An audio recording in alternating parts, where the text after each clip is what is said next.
അതെ, അതിന് നിയമപരമായി അപ്പീൽ കൊടുത്ത് ഈ നിരപരാധികളായ ആളുകളെ രക്ഷിക്കാനുള്ള എല്ലാ നടപടിയും പാർട്ടി സ്വീകരിക്കും.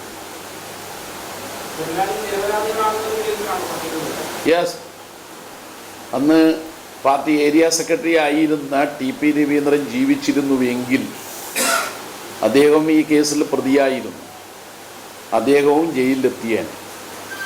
അന്ന് എടുത്ത സമീപനം ഇതായിരുന്നു. CPMൻ്റെ ഏരിയ സെക്രട്ടറി, ലോക്കൽ സെക്രട്ടറി അവരെല്ലാം പ്രതികളാക്കിക്കൊണ്ടായിരുന്നു കേസ്.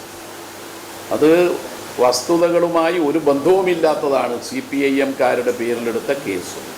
അതിലിപ്പം ജയിലിലെത്തിയ ഒരാൾ ഒരു ഭാഗം തളർന്ന് ഇപ്പോൾ ഫിസിയോതെറാപ്പിയിലൂടെ നേരാവണ്ണം നടക്കാൻ പോലും കഴിയാത്ത ഒരാളാണ്. 3 പേർ തുടർച്ചയായി ചികിത്സ തേടി ഡോക്ടറിൽ നിന്ന് ചിലപ്പോൾ ആശുപത്രി, ചിലപ്പോൾ വീട് എന്ന നിലയിൽ പരിചരണം ലഭിച്ചു കൊണ്ടിരിക്കുന്നവരാണ്.